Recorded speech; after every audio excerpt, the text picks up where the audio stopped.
ദൈവമേ, ഇതുപോലെ ഒരു വികൃതിയാണല്ലോ എനിക്ക് കിട്ടിയേ. ഇനി എന്തൊക്കെയാണാവോ അമ്മയുടെ ചട്ടമ്പിക്ക് വേണ്ടത്? അങ്ങനെ പറയുമ്പോഴും സുനിത മനസ്സിൽ അത് വല്ലാതെ ആസ്വദിക്കുന്നുണ്ടായിരുന്നു. വേണ്ടതൊക്കെ ഞാൻ ചെയ്തോളാം, എനിക്കിഷ്ടമുള്ളപ്പോൾ ഞാൻ വന്നെടുത്തോളാം, മണിക്കുട്ടൻ ഒരു ചിരിയാലെ പറഞ്ഞു. എന്ത്? സുനിത സംശയത്തോടെ ചോദിച്ചു. അത് തന്നെ, അമ്മ വെറുതെ നിന്ന് തന്നാൽ മതി, ഞാൻ എടുത്തോണ്ട് പോയിക്കോളാം. ഡാ ഡാ ഡാ തൽക്കാലം അതൊന്നും എടുക്കാൻ നിൽക്കണ്ട കേട്ടോ, ഞാൻ തന്നോളാം. ഇപ്പോൾ നീ എൻ്റെ കാലിലൊന്ന് എണ്ണയിട്ട് താടാ, മസില് പിടിച്ചിട്ട് വയ്യ, ഇല്ലെങ്കിൽ ഞാനിനി നിന്റെ മുറിയിലോട്ട് കയറി വരത്തില്ല കേട്ടോ. അത് കേട്ടപ്പോൾ മണിക്കുട്ടൻ കാലിലൊക്കെ എണ്ണയിട്ട് തന്നോളാം, ഇനി കാൽ തടവിയില്ല എന്ന് പറഞ്ഞ് ഈ മുറിയിലോട്ട് കയറി വരാതിരിക്കേണ്ട. അമ്മയ്ക്ക് കയറി വരാൻ ബുദ്ധിമുട്ടാണെങ്കിൽ പറഞ്ഞാൽ മതി, ഞാൻ എടുത്തോണ്ട് പോന്നോളാം എൻ്റെ സുനിതക്കുട്ടിയെ. അതും പറഞ്ഞ് മനു ചിരിച്ചു. നീ കുറേ എടുക്കും ഡാ, ചുമ്മാ വാചകമടിക്കാതെ കാലിൽ എണ്ണയിട്ട് താടാ, വല്ലാത്ത വേദന. ആഹാ, നഖമൊക്കെ കുറച്ച് വളർന്നല്ലോ.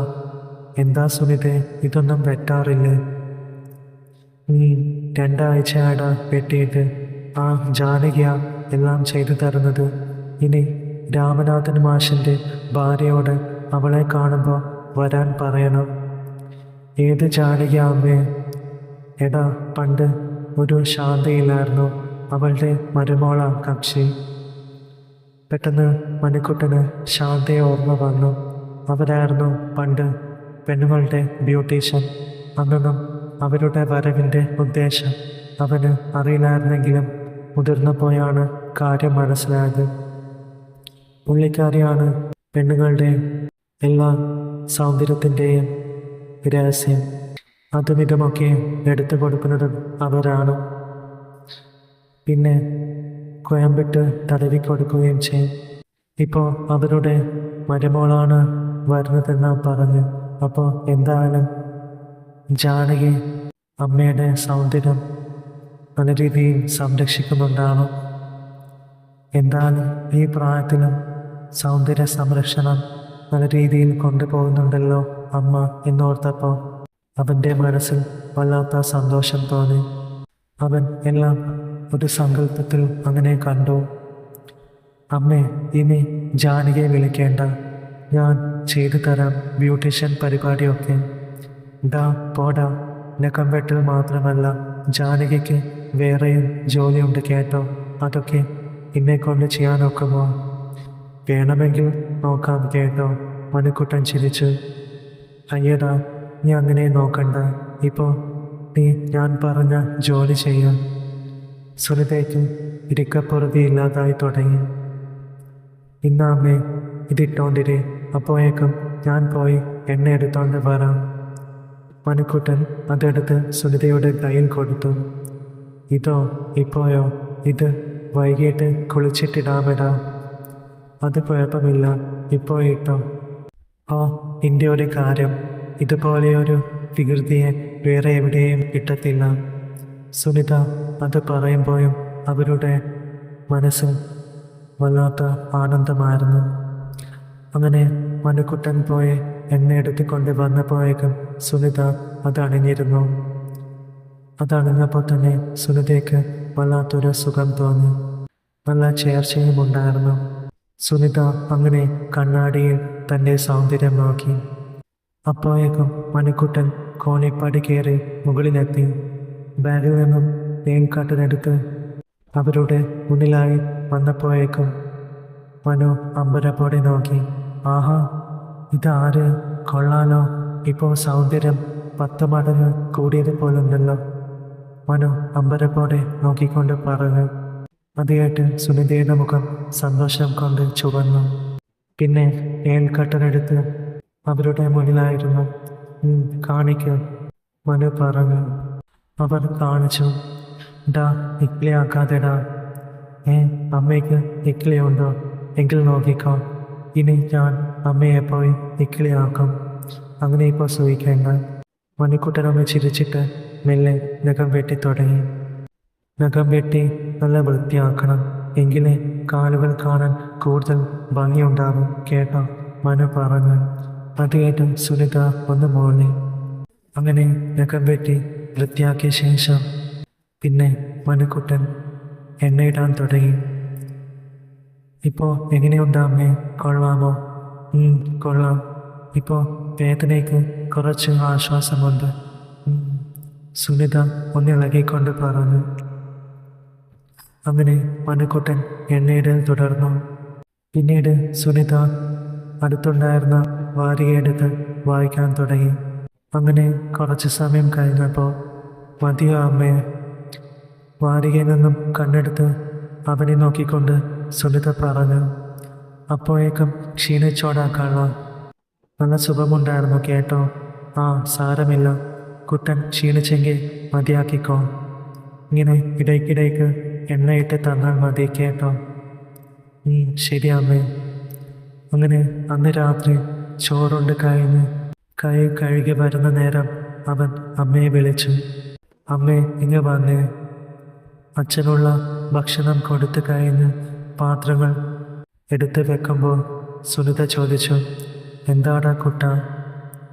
അമ്മേ, അതിങ്ങോട്ട് താ. എന്ത്? ഇപ്പോഴോ? ഇതോ? ആ, അത് തന്നെ, പെട്ടെന്ന് താ. ഇപ്പോഴോ? ഇവിടെ വെച്ചോ, പോടാ. ആ, പിന്നെന്താ, ഇങ്ങനെ തന്നേക്ക്, അല്ലെങ്കിൽ ഞാൻ എടുക്കും കേട്ടോ. ഷോ, ഇതിനെ കൊണ്ട് തോറ്റല്ലോ. എങ്കിൽ അങ്ങോട്ട് നിൽക്കാൻ, ഞാൻ ഇപ്പോൾ തരാം.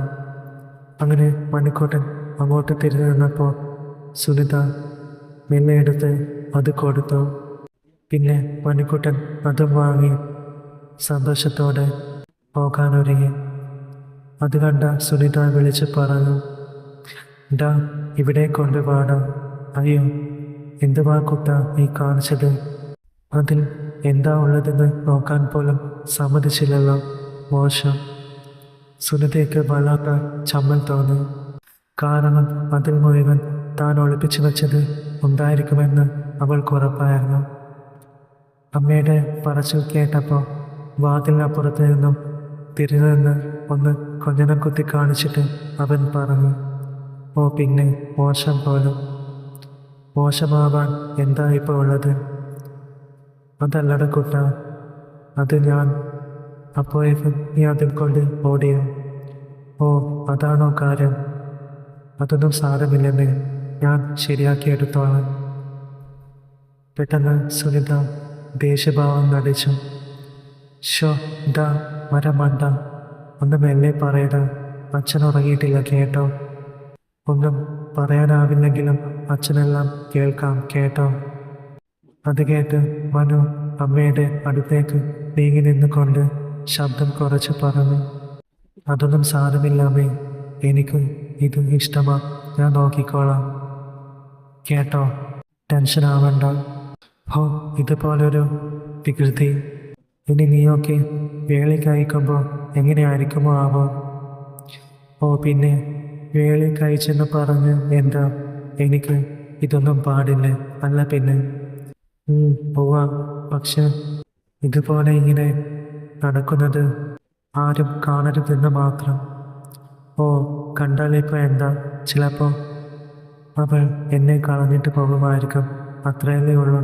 അപ്പോൾ പിന്നെ എനിക്ക് ഒരാളുണ്ടല്ലോ ഇവിടെ തന്നെ. അത് കേട്ട് സുനിത പൊട്ടിച്ചിരിച്ചു. ഡാ പോടാ, അങ്ങനെയൊന്നും പറയരുത് കേട്ടോ. വേളി എന്നൊക്കെ പറയുന്നത് ഒരു ഭാഗ്യമാണ്. ഒരു പെണ്ണ് വന്നു കഴിഞ്ഞാൽ പിന്നെ അമ്മയൊക്കെ പുറത്താ. എൻ്റെ മക്കൾ നല്ലതുപോലെ ജീവിച്ച് കണ്ടാൽ മതി കേട്ടോ. നല്ലതുപോലെയൊക്കെ ജീവിക്കണമെങ്കിൽ എനിക്ക് ഇടയ്ക്കിടയ്ക്ക് ഇതിങ്ങനെ കിട്ടണം, കിട്ടിയേ പറ്റും. ഇടയ്ക്കിടയ്ക്കല്ലേ? അത് നിൻ്റെ വേളിയില്ലാത്തപ്പോൾ ചോദിച്ചാൽ തരാം, എന്താ പോരെ? ആ, തരാൻ പറ്റിയില്ലെങ്കിൽ വേണ്ട, വേളി കാണാതെ ഞാൻ വന്നെടുത്തോളാം. ഇനി അതിന് മെനക്കിടണം എന്നില്ല കേട്ടോ. എന്നിട്ട് എടുത്തിട്ട് എന്ത് ചെയ്യും?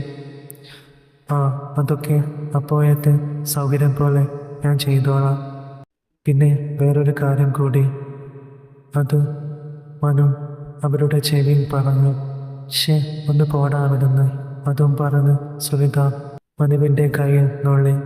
എന്തായാലും മനു ആ പറഞ്ഞ രംഗം സുനിതയുടെ മനസ്സിലേക്ക് ഓടിയെത്തി.